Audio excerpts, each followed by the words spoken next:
Ya, jadi sekarang saya mau kita diskusi ya. Ini saya mohon dikoreksi. Ini berdasarkan dari pengalaman saya selama kurang lebih 8 bulan ini menjadi salah satu dari rakyat Indonesia yang mengalami kriminalisasi ini kan gitu ya. Mulai dari saya dilaporkan ya saksi pada bulan April 2025 ya oleh beberapa orang warga negara Indonesia juga, salah satu diantaranya Pak Joko Widodo sendiri, kemudian naik jadi terlapor, dan terakhir 7 November 2025 naik lagi jadi tersangka.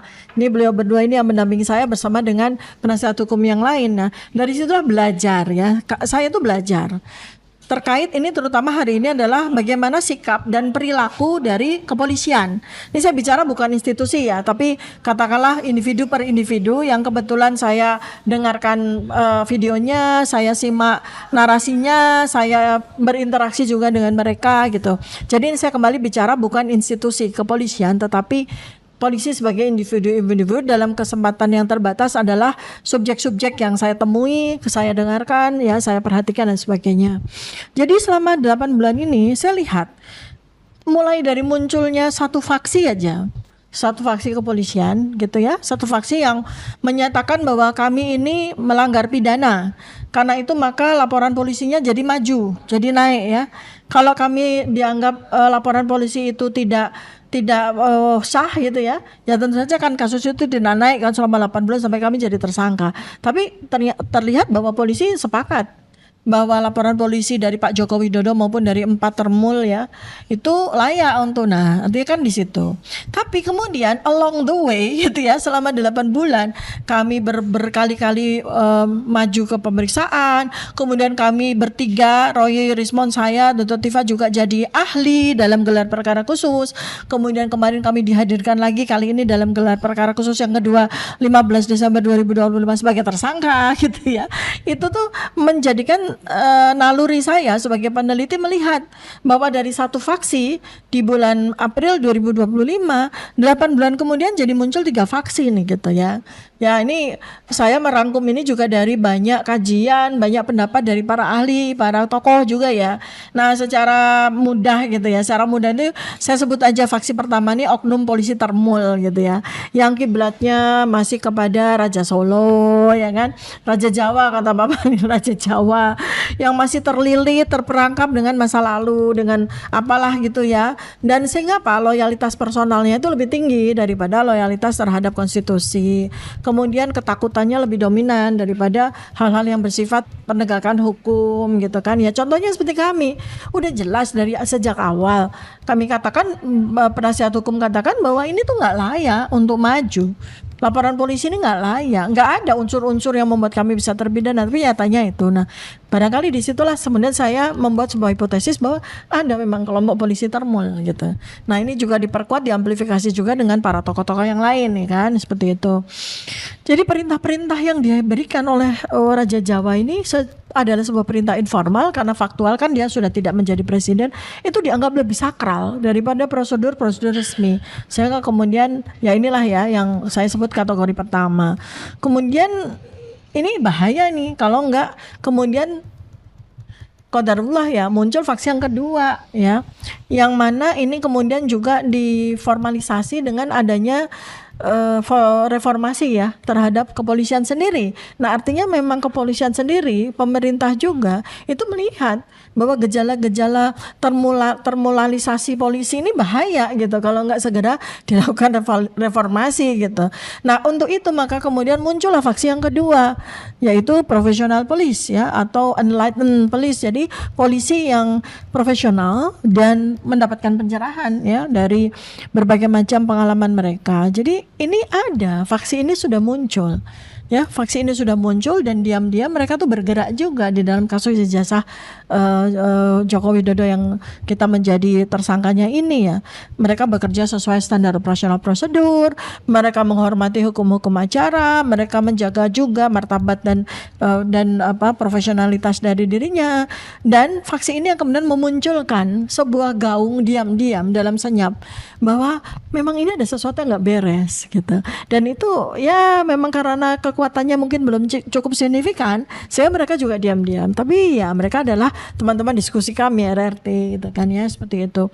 Jadi ini kasus ini bukan kasus, ini adalah hal yang nggak beres, tidak wajar. Kasus ini bukan kasus biasa. Nah, masalahnya adalah karena masih ada faksi yang pertama dan faksi yang kedua ini sepertinya gerakannya masih belum bisa leluasa ya, sehingga kemudian jadi muncullah faksi ini masih mempertahankan loyalitas informal kepada personal dan faksi yang sudah muncul profesional. Nah, harapan saya adalah nanti dengan Komite Percepatan Reformasi Polisi, kemudian juga polisi-polisi dari Pak Presiden Prabowo Subianto, maka polisi yang profesional dan enlightened ini, yang tercerahkan ini semakin mendapatkan tempat dan semakin banyak jumlahnya. Dan itulah yang kita harapkan mereka nanti akan menjadi garda terdepan dari reformasi polisi secara keseluruhan. Demikian juga dengan akhirnya mereka juga memberikan saran-saran, rekomendasi maupun kajian kepada Kepolisian Republik Indonesia terhadap kasus ini. Ya, kalau dikaji dengan scientific base, dikaji dengan analisis yang logis, ya, berbasis hukum, berbasis keadilan, mereka akan tahu kok. Ya, polisi profesional dan tercerahkan ini akan tahu kok bahwa kasus ini nggak layak untuk diteruskan gitu. Nah, lalu faksi yang ketiga, nah ini yang problem ini, yaitu faksi polisi yang angin-anginan. Atau mengikuti arus angin ya sebenarnya sih wajar-wajar aja ya. Jadi kan mereka juga punya keluarga, punya karir dan sebagainya. Jadi dulunya mungkin masih polisi termul, tapi bersama dengan waktu udah 1 tahun lebih pemerintah Presiden Prabowo, mereka juga lihat bahwa loyalitas personalnya harus mulai dikikis, berganti kepada loyalitas kepada pemerintah yang baru. Nah ini tapi mereka masih angin-anginan, masih melihat mana yang paling enak buat saya ikutin nih gitu ya. Nah ini sekali lagi ini adalah pandangan personal terhadap analisis terhadap perilaku personal, bukan perilaku polisi. Jadi, nah mereka ini sayangnya ya, yang pihak faksi kedua ini yang seharusnya memang rakyat Indonesia tuh tahu. Jadi jangan sampai polisi itu, bahasa Jawanya itu apa bahasa Indonesia ya, digebyah uyah, digener bahasa Bataknya, disamaratakan bahwa seakan-akan semua polisi itu termul, semua polisi itu kiblatnya ke geng Solo atau ke Raja Jawa. Bukan. Ada bagian dari yang kami temui, kami analisis juga, RRT analisis, polisi yang sudah mulai enlighten, sudah mulai tercerahkan, polisi yang ingin bersikap profesional, dan kami temui dan mereka adalah narasumber kami, mereka teman diskusi kami, dan mudah-mudahan nantilah mereka mulai berani bicara, mereka mulai berani memberikan pendapat ya. Nah sementara memang para purnawirawan sih ini ya, yang sebagian besar yang kami lihat dari polisi-polisi yang profesional, mudah-mudahan nanti polisi-polisi aktif udah mulai muncul speak up. Dan itu sangat membantu di dalam proses reformasi polisi. Nah itu dulu ya sebagai pembuka. Silakan Bang Fadli dulu atau Bang Ramdan dulu. Silakan Mbak. Terima kasih Bu Dokter. Bismillahirrahmanirrahim. Assalamualaikum warahmatullahi wabarakatuh. Waalaikumsalam. Menarik apa yang disampaikan Bu Dokter Tifa tadi ya. Ada dugaan 3 faksi di internal institusi Polri dengan 3 klasifikasi tadi. Nah, menurut hemat saya, faksi itu terjadi ketika adanya politicking di internal institusi. Tapi ketika mereka sebagai aparat penegak hukum bekerja berdasarkan hukum, by law, ya kan, menjalankan aturan the rule of law dengan baik dan benar sesuai dengan aturan KUH pidana, KUHAP dan berbagai aturan yang seharusnya mereka jalankan, gitu ya. Makanya saya ingat betul itu, aparat penegak hukum itu adalah pelaksana undang-undang, bukan penafsir undang-undang. Oleh karena itu, ketika mereka konsisten saja, ya tidak ada politicking di internal, maka hemat kami tidak akan ada perkara ini. Tidak akan jadi tersangka Roy, Rismond, dan Tifa, kan begitu? Ya, ini dalam perspektif hukumnya gitu. Nah, sekalian kita melakukan refleksi akhir tahun ya. Ini kebetulan juga hari ini kan hari terakhir di tahun 2025, tepatnya 31 Desember 2025, ya kan? Kita coba merefleksi penegakan hukum di era pemerintahan Prabowo saat ini. Ini kan sudah jalan setahun ini ya, Bang Ramdan. 20 Nah, Oktober 2025 setahun. tidak banyak memang perkara yang mengundang perhatian publik. Kecuali Tipikor ya. Kalau Tipikor kan kita lihat kinerja Kejaksaan Agung triliunan tuh yang dikembalikan ke kas negara. Itu sebuah prestasi. Nah, sekarang ketika kita bicara institusi Polri ya, salah satu perkara yang berjalan ya setahun inilah di tahun 2025 ini yang mengundang partisipasi ataupun minat dari masyarakat adalah perkara ijazah palsu Joko Widodo, ya kan? Nah, kita mulai dari sejak adanya laporan polisi, ya, di bulan April 2025, gitu kan? Pak Jokowi, kemudian ada juga beberapa orang lain ya, seperti Lecumanan, Andi Kurniawan dan Maret Samuel ya, tiba-tiba membuat laporan polisi, melaporkan 8 orang, ya kan? Di bulan April itu kemudian berproses di Polda Metro itu dan di bulan April itu juga ada cuitan dari Sandi ya, Dian Sandi yang memposting menurut dia ini ijazah asli Pak Jokowi, ya kan? Kemudian ada lagi expose di Barreskrim Polri yang menyatakan ini ada ijazah yang asli. Menurut laboratorium forensik Barreskrim Polri, ini ijazah ini adalah asli, ya kan? Kemudian setelah itu November, ya 7 November ditetapkan sebagai tersangka, ya kan? Baru kemudian di tanggal 13 November diperiksa sebagai tersangka dan 15 Desember ada gelar perkara khusus. Nah, ini proses yang terjadi ya, yang berjalan selama tahun 2025 ini. Nah, kemudian bagaimana masyarakat menanggapinya? Ya, terjadi pro dan kontra, ya kan? Karena memang akhirnya banyak versi. Ya, yang pertama itu versi yang dicuitkan pertama oleh Dian Sandi, kemudian versi yang ditampilkan di layar oleh Barreskrim Polri, kemudian yang muncul dalam persidangan di Komisi Informasi Publik. Ada versi KPU Surakarta, versi KPU DKI Jakarta, dan versi KPU RI. Kan begitu, ya kan? Nah, terakhir versi di gelar perkara. Yang sama-sama kami waktu itu ada Pak Roy Suryo, Pak Rismond Sianipar, dan Bu Dr. Tifa, berikut penasihat hukumnya, menyaksikan sama-sama ada selembar kertas di dalam plastik yang bertuliskan ijazah, yang kurang lebih mirip ya dengan yang di kelima yang lain ya, termasuk yang dicuitkan oleh Dian Sandi. Nah, karena ini giat yang terakhir yang dilaksanakan oleh Polda Metro gitu ya, maka kita review sedikit proses gelar perkara saat itu. Nah,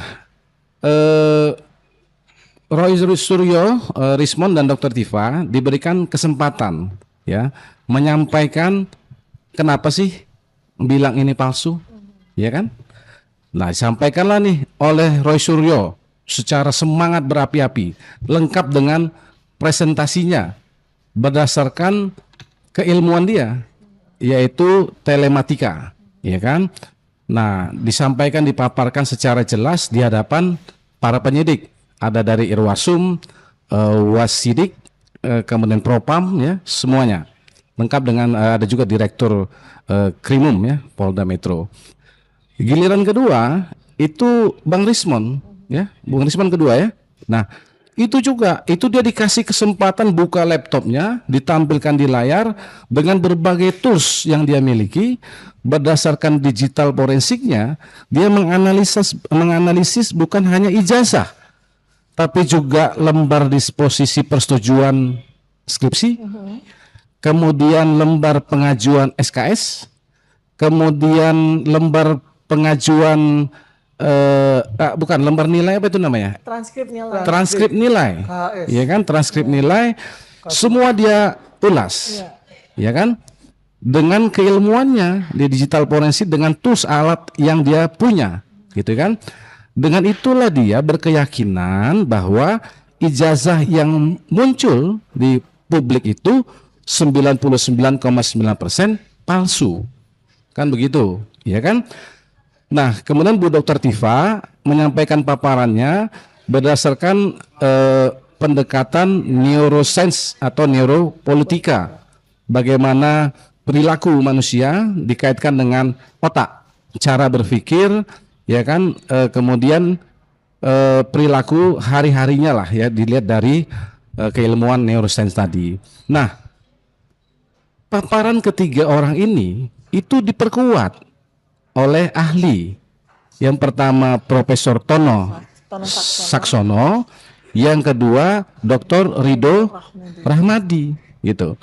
Kalau Prof Tono bilang penelitian Rismond ini berkapasitas berkaliber luar negeri, dia bilang kelas dunia, dia bilangnya ini studi kelas dunia. Seharusnya kita berbangga dengan apa yang dilakukan RRT ini, ya kan? Masih ada sekelompok orang yang melakukan sesuatu itu berbasis keilmuan, gitu, dengan literasi yang kuat, ya kan? Nah, kemudian disampaikan oleh Ridho Rahmadi, Pak Dr. Ridho Rahmadi juga memperkuat itu semua. Beliau sampaikan bahwa kalau misalnya gini, ada orang, saya ingat betul itu, kamu kuliah di Jerman ya, ternyata Amerika, tapi demi gengsi dia bilang, oh ya saya kuliah di Jerman. Kemudian pertanyaan berikutnya, kamu pernah nggak ke kafe itu? Dia akan gelagapan karena memang tidak pernah kuliah di Jerman, gitu. Nah, ketika ada reuni teman-temannya, kemudian dipakaikan name tag, berarti kan secara berpikirnya dia nggak tahu nih siapa sih teman-teman kuliah lamanya 40 tahunan silam. Kalau kita ya, dengan daya ingat tuh kan memunculkan memori, memunculkan kenangan. Jangan-jangan mantan kita, kira-kira kan begitu. Kalau kita benar-benar kuliah kan, masa kita lupa dengan mantan kita, ya kan? Masa kita lupa ketika kita pernah nongkrong, kalau kita di kampus USU itu ada namanya gang apa gitu ya, gang setan atau apa itu, kira-kira begitu. Itu akan menjadi memori-memori sendiri. Kalau kita bolos itu loncat dari jendela, kita larinya kemana? Ngopinya atau nongkrongnya. Nah, ini semua kan akhirnya terakumulasi ya, bahwa ijazah itu adalah hilir, ijazah itu adalah akhir pencapaian seseorang yang menjalani studi dengan benar, ya, mulai dari mengikuti seleksi, ya kan, kemudian menjalani proses kuliah. Ya, ada teman-teman, ada dosen, kemudian ada tahapan-tahapan per semester. Kalau di zaman dulu tuh sarjana muda atau sarjana penuh, apa istilahnya? Sarjana penuh Atau sarjana S1, ya kan? Itu juga menunjukkan bahwa kesulitan memang belajar saat itu, gitu. Belum lagi juga kondisi ekonomi dan sebagainya, nggak mudah juga untuk kuliah di saat itu. Apalagi fakultas kehutanan itu masih jarang dan salah satunya yang favorit ya, gitu. Nah, ini yang disampaikan oleh RRT, ahli yang dihadirkan, kan begitu. Sayangnya ini tidak seimbang pada gelar perkara khusus itu.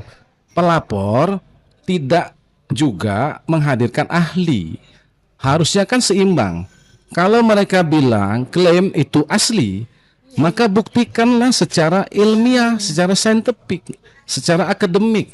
Tunjukkan bahwa itu asli. Hadirkanlah ahli-ahli yang mendukung bahwa itu asli, ya kan? Jadi nggak bisa omon-omon kita bilang selembar kertas itu ijazah asli, ya kan? Kemudian minta pembenaran dari rektor UGM, ya kan? Kemudian minta pembenaran dari aparat penegak hukum. Nggak bisa begitu. Ya, kalau kita bilang itu asli, buktikan. Ini kan tidak, dia hanya menyampaikan secara normatif ya, ini harus diproses hukum, harus segera dilakukan penahanan, harus segera persidangan dan sebagainya, nanti akan dibuktikan di persidangan. Ya tidak bisa seperti itu. Nah jadi menurut kami ya, kegiatan terakhir di gelar perkara khusus itu seharusnya memberikan keyakinan kepada penyidik untuk mengambil satu kesimpulan bahwa perkara ini layak untuk dihentikan. Karena memang tidak mencukupi 2 alat bukti. Ya walaupun kita catat nih, ada dibilang 709 dokumen, ya. Kemudian ada juga disebut 131 orang saksi, 22 orang ahli, 17 barang bukti, ya. Maka berkesimpulan 8 orang jadi tersangka. Nah, kualitas pembuktian itu bukan pada kuantitinya, ya, bukan pada jumlahnya, gitu, supaya masyarakat juga tahu. 131 saksi itu hitungannya adalah 1 keterangan saksi. Begitu juga dengan ahli, 22 orang ahli juga dihitung 1 keterangan ahli. Begitu juga dengan 709 alat bukti surat dan 17 barang bukti, ini juga hitungannya 1 alat bukti surat yang harus saling berhubungan dan saling menguatkan tentang suatu kejadian, ya kan?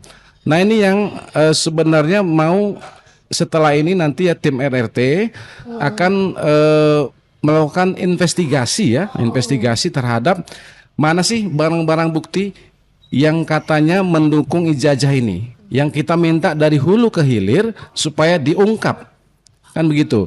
Benar nggak sejak awal masuk sampai dengan menerima ijazah sampai dengan wisuda, benar nggak itu ijazah palsu atau asli ya atas nama Joko Widodo. Ya. Saya kira begitu, Bu Dokter. Baik, terima kasih Bang Fadli Nasution ya. Luar biasa nih. Mungkin Bang Ramdan bisa menambahkan sebelum saya nanti wrap up ya. Makasih Dok, juga makasih teman-teman yang selalu setia menyaksikan channelnya Dr. Tifa maupun channelnya Refli Harun dan LNP channel, LNP juga ada. Nah ini semakin banyak berkembang yang tentu saja edukasi pendidikan terkait dengan hukum, edukasi politik juga kemudian berjalan hingga hari ini. Yang kedua saya ingin mengedepankan kalau pada aspek hukum tadi sudah banyak dibahas ya, tetapi background saya salah satu dari sebenarnya Dr. Tifa nyebut seringkali 11, padahal sekarang sudah beranjak 13. Satu yang saya pelajari adalah kriminologi di FISIP UI. Dalam kriminologi itu kita ada 2 kajian yang dilakukan biasa tentang pencegahan kejahatan dan kemudian kuratif atau kemudian penologi. Dalam pencegahan kejahatan kita bicara tentang polisi. Dan polisi tentu saja ada beberapa, tadi kalau Dr. Tifa menyebutkan ada 3 tipologi polisi yang bad cop, good cop, satu lagi komsi komsah lah. Komsi komsah itu kalau bahasa Perancisnya ya gini ya gitulah kira-kira. Tapi tentu saja saya melihat bahwa yang namanya polisi itu tentu saja tadi sudah disebutkan oleh teman saya Mas Fadli Nasution bahwa polisi itu adalah bukan penafsir undang-undang, tapi dia pelaksana undang-undang, itu sudah betul. Dan untuk melaksanakan undang-undang jelas ada undang-undang kepolisian, ada kitab undang-undang hukum acara pidana sebagai pedoman, dan juga ada peraturan Kapolri nomor 6 tahun 2019 tentang manajemen penyidikan tindak pidana. Jadi kalau kita bicara polisi sebagai pelaksana undang-undang, ini sudah sebangun dengan apa yang disebut negara kita negara hukum atau Rechtsstaat. Ini bukan negara Machtstaat, negara kekuasaan. Ketika polisi mau polisinya zaman Pak Jokowi, zamannya Pak Prabowo atau zaman berikutnya setelah 2029, dia adalah aparat penegak hukum yang acuannya itu adalah peraturan ketentuan undang-undang yang berlaku. Contoh dalam manajemen penyidikan tindak pidana yang nomor 6 tahun 2019 misalkan, untuk kemudian betul nggak sih kasus yang dihadapi Ibu Dr. Tifa maupun Rismon, itu sudah sesuai dengan proses. Karena kita belum masuk kepada materi ya, masih dalam due prosesnya.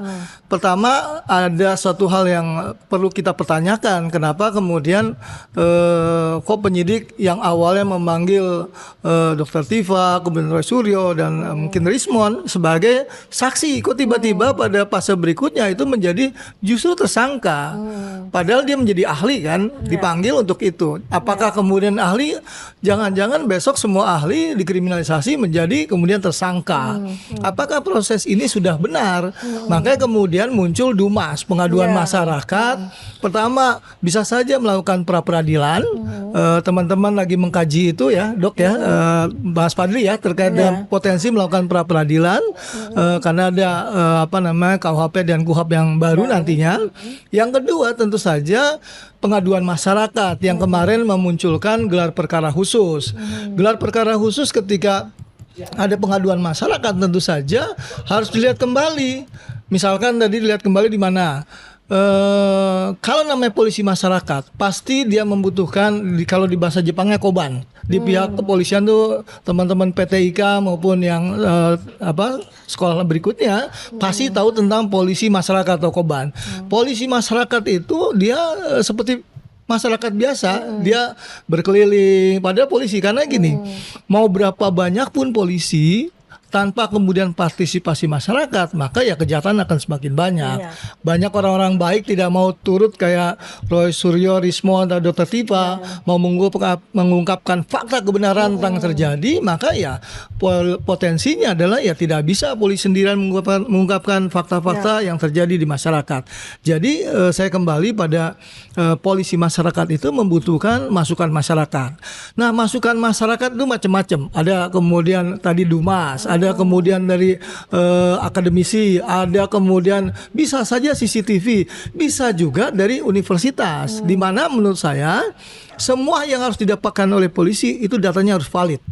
Mau dari kampus, mau dari masyarakat, mau dari kemudian dari pihak-pihak lain atau pelapor seperti Dr. Tifa, itu satu prinsip, valid datanya. Kalau datanya tidak valid, maka itu kemudian bisa dibuang, tidak layak untuk dijadikan bukti ya Fadli ya, bahwa itu bukti itu harus kemudian otentik, didengar langsung, dilihat langsung, kemudian mau didapat langsung. Kalau itu kemudian tidak otentik, data bahasanya lebih tidak valid, maka ya tidak layak dijadikan yang namanya sebagai barang bukti. Yang kedua tentu saja di samping valid, kita harus menyatakan bahwa ini juga reliable. Mau data dari KPU Solo, mau data itu KPU Provinsi DKI Jakarta, mau KPU pusat maupun dari Barreskrim maupun yang lainnya, itu reliable. Sama persis. Mau dari temannya dari angkatan 85, mau dari pihak lain, ya sama. Nggak mungkin kemudian beda-beda. Yang satu tanda tangannya mencong kanan, yang satu mencong kiri, yang satu kacamata, yang satu tidak kacamata, itu kan tidak reliable. Artinya prinsip-prinsip penyidikan sama dengan prinsip yang namanya penelitian ilmiah. Dia harus valid dan reliable. Tidak valid dibuang, tidak reliable itu dibuang. Tidak mungkin kemudian data tidak valid dan tidak reliable bisa menjadikan Roy Suryo, Rismon maupun Dr. Tifa sebagai tersangka. Karena pada prinsip-prinsip validitas dan reliabilitasnya itu tidak benar terpenuhi. Dan balik lagi, jadi kita ini hal-hal yang umum di masyarakat ya. Jadi ketika ada suatu kejadian tabrakan atau menabrak, polisi nggak bisa kemudian berasumsi, tetapi nggak mengumpulkan data dan fakta sehingga kemudian saksinya ada saksi melihat langsung, buktinya juga dari bukti yang valid dan reliable, kemudian ada yang lainnya misalkan ahlinya memang ahli. Bukan ahli sembarang ahli, semua bisa ahli. Dia harus spesifik. Tentu saja ini merekonstruksi suatu fakta bahwa ijazah Pak Jokowi palsu atau tidak. Dan menurut saya ini harus dilakukan oleh institusi kepolisian. Mau itu polisinya yang yang 1, 2, 3 atau apapun, yang pasti itulah prinsip-prinsip suatu negara hukum atau Rechtsstaat. Dan polisi harus mengabdi pada yang namanya aturan hukum, bukan pada Mahstat atau pada kekuasaan atau elit. Mau elit kepolisian maupun elit yang namanya elit kekuasaan. Ya. Demikian Dok, mudah-mudahan Ya, memberikan gambaran pencerahan terkait dengan bad cop, good cop maupun komsi-komsa polis. Makasih. Ya, terima kasih Bang. Inilah kalau penasihat hukum saya ini sarjana hukum dengan 13 gelar master. Salah satu yang sangat berguna buat kita ya kriminolog, master kriminologi dari UI, luar biasa ya Bang Ramdan ya. Jadi ilmunya banyak sekali dan bisa kita gunakan untuk membantu kami RRT ini di dalam melakukan penelitian yang sangat mendalam, komprehensif, kompleks ya terkait dengan ijazah Joko Widodo beserta 709 dokumen yang lain ya. Untuk diketahui masyarakat bahwa saat ini saya ya secara tersendiri sedang melakukan analisis berbasis Bayesian method ya dengan beberapa foto-foto yang waktu di Barreskrim itu muncul. Foto-fotonya dari yang diklaim sebagai foto dari Joko Widodo, termasuk foto-foto yang ratusan foto-foto yang dikirimkan oleh para netizen kepada saya, termasuk juga foto-foto yang diklaim itu sebagai foto-fotonya Joko Widodo, mulai dari remaja, kemudian waktu mahasiswa dan sebagainya. Saya lakukan sebuah penelitian berbasis Bayesian method, artinya menggunakan basis matematika model. Dan ini hasilnya sangat menarik, mungkin bisa jadi satu buku sendiri ya. Jadi Bayesian method, matematika model terkait dengan analisis terhadap berbagai macam foto-foto dari Joko Widodo. Ya.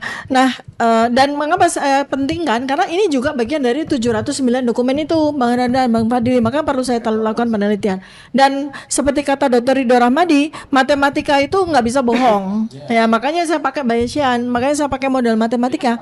Iya, angka tuh nggak bisa bohong gitu kan. Jadi angka itu nggak bisa bohong, kecuali apabila mau dilakukan rekayasa, dan nggak bisa karena yang namanya teknologi masa kini itu adalah teknologi yang mengedepankan kebenaran dan kejujuran. Jadi kayak Lisanya UGM aja, dia jujur, nggak bisa direkayasa. Dia katakan bahwa Jokowi ini sebagai alumni, artinya orang yang pernah kuliah tapi nggak lulus kan gitu. Makanya Lisa sekarang dipecat. Ya Dok, tapi mau merekayasa tadi ijazah atau dokumen atau akta Ya. otentik itu pasal 32 Undang-Undang ITE makanya, memodifikasi. Justru kenapa malah jadi kita yang diperkarakan dengan pasal 3235 itu ya. Jadi gini, kesimpulan dari hasil diskusi kita yang sangat menarik sore ini adalah bahwa dalam pengamatan saya secara pribadi, ini saya harus katakan secara pribadi ya, untuk sebagai pertanggungjawaban etika dan moral saya, bahwa selama 8 bulan saya mengamati bahwa memang terjadi polarisasi di polisi. Yang tadi saya sebut sebagai 1 faksi polisi termul, 2 polisi profesional, 3 adalah polisi angin-anginan yang dibahasakan oleh Bang Ramdan. Itu saya ingat sekali ya, itu kan sebuah yang lazim sekali, ada good cop, ada bad cop, dan ada komsi-komsa cop. Yaitu polisi termul itu bad cop karena tidak berafiliasi kepada institusi tapi loyalitas kepada personal, which is harus diingatkan ya Bang, bahwa yang namanya kekuasaan itu akan selalu berganti, penguasa akan selalu berganti. Jadi mohon agar ini polisi termul ini juga segera menyadari kalau enggak akan terjadi terminasi kan ya. Nah, sebaiknya memang polisi itu kepada good cop, kepada profesional cop, profesional polis ya, supaya kita benar-benar tidak lagi menjadi masyarakat yang terombang-ambing di dalam hukum ya. Nah, kemudian mengapa saya sampai pada simpulan, karena memang 8 bulan ini waktu yang sangat panjang ya kan. Sangat tidak lazim pada sebuah kasus ya. Nah, inilah maka muncul ya polarisasi dan kemudian muncul aksi dan perilaku dari ketiga faksi ini gitu.